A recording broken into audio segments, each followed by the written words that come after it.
Hello, friends. My name is Lori. I am the daughter of Harriet, who is the daughter of Daisy, who is the daughter of Ether, who is the daughter of ancestors unknown. Hello, friends. Today we are going to be looking at this book. It's called Fugitive Information by Kay Leigh Hagan. I met her a million years ago, in the early 90s. I want to say it was both Atlanta and Boston, but I think it was just Atlanta. She was at Charis Books, which is a feminist bookstore. I think it still exists. And the one in Boston was, now I can't remember what it was called, but it was in Jamaica Plain. It was right up the street from my house. I could walk there.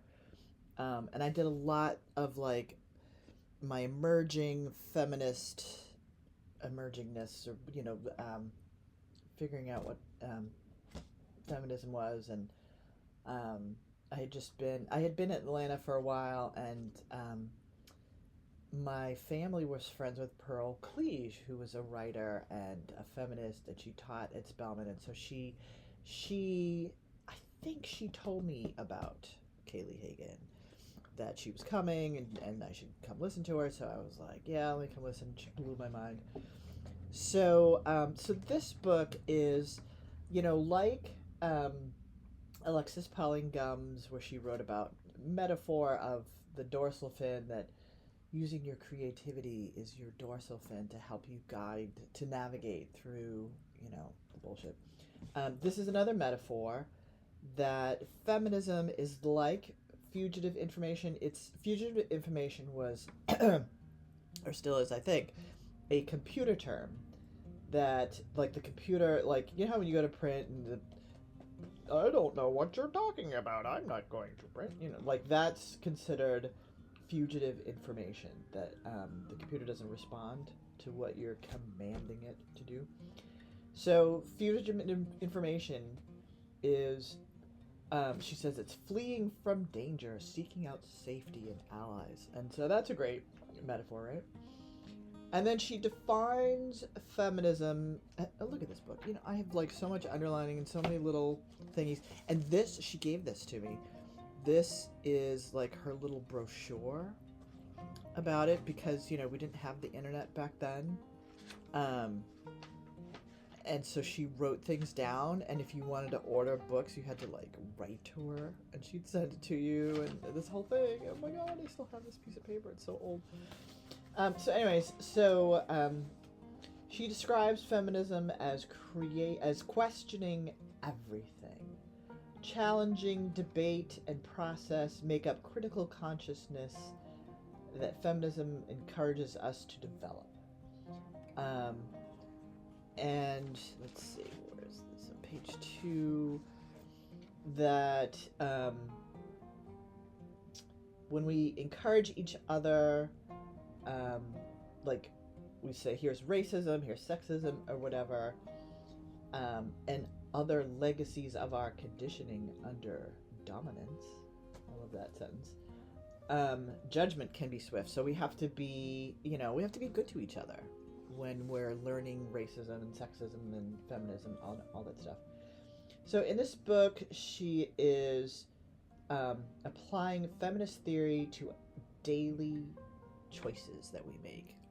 Like right now in Portland, there's a strike at Fred Meyer. Fred Meyer is like a grocery store.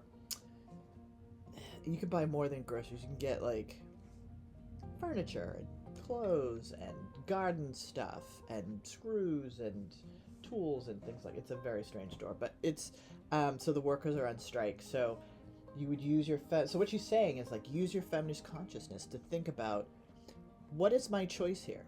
Do I want to cross the picket line, or can I just go to Safeway? Kind of a thing. So she. So she wrote this book with community in mind. So what she did was she would write a thing and say, here's what I think about this thing.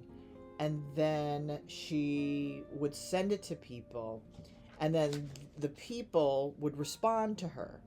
And then she published all of those responses, like, this is what I think, and this is what, you know, you missed the spot, and blah, blah, blah.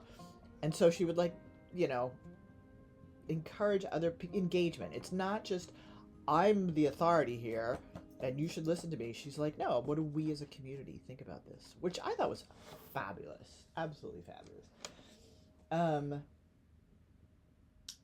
So one person responded that she likes the title Fugitive Information, that I feel like a fugitive in this world, given my beliefs and thought, but also I see a fugitive mentality as something very positive for women, if it is developed self-consciously, like the Underground Railroad and the Jane Collective and all that kind of stuff, that we start to believe that being a fugitive is a good thing.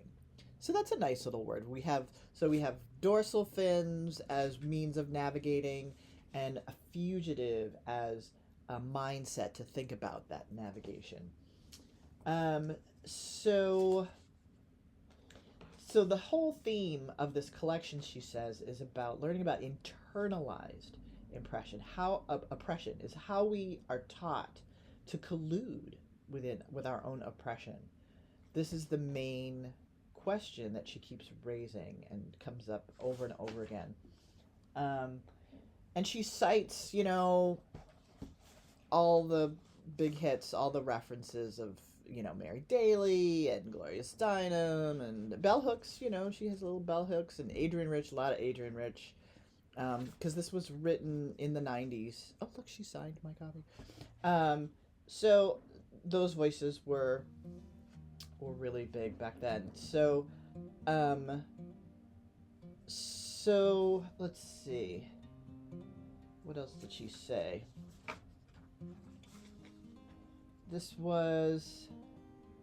Oh, so I wrote these little notes that she said she's writing these as a paradigm shift from dominator to partnership values.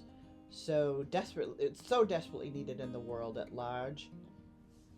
So it begins when we change our own minds, replacing an inheritance of obsession with control and self-hatred with a commitment to community and self-respect. So she wrote this, you know, literally in the late 80s, early 90s, and nothing has changed, right?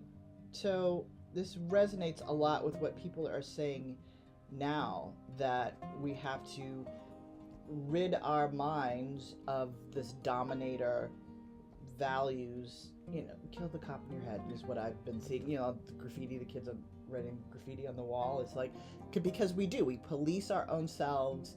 That's how we ingest all of this. We police our own selves, so we don't even need police. We just, you know, do it to ourselves.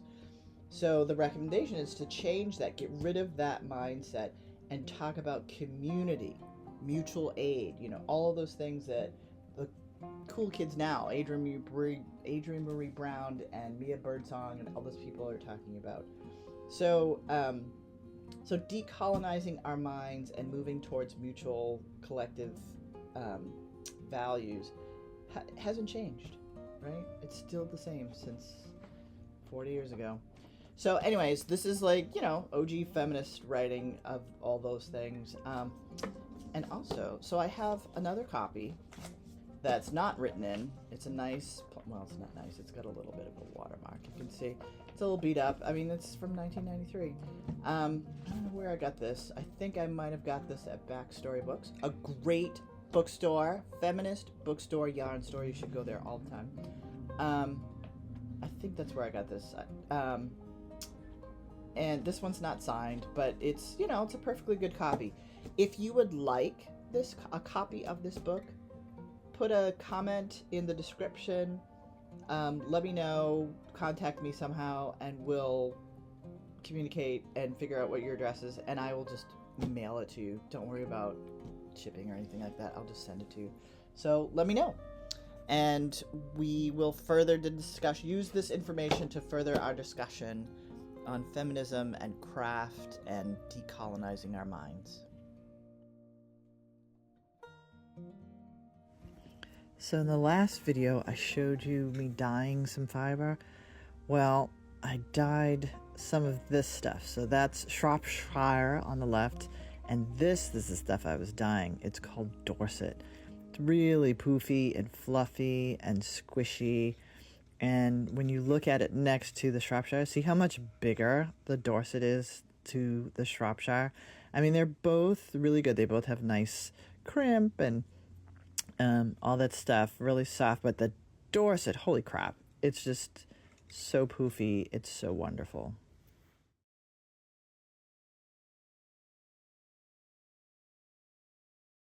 Okay, so here is some BFL locks. This is what's called the tips of the locks, and this is the butt end. It's like the end that was attached to the sheep where they cut it off, and the tips sticking out. You want to start from the tip. So you take the butt, and you put the butt on the combs. So there's only a little bit sticking out, and we find some more. Get some nice tips. I'm pulling from the tips, so the butt will be easy to just put right there on the combs. A few more. Look at how long these locks are. These are amazing. I won these in some kind of contest or something. I don't know. Somebody gave them to me, and I dyed them all different colors. And this is just the blue, and you can see how shiny. This is just regular BFL. There's no silk or anything in there. I mean, look at that stuff. It's beautiful. Nice and shiny and lots of sheen. And this will be really great with socks. It's a nice long lock. Nice and sturdy.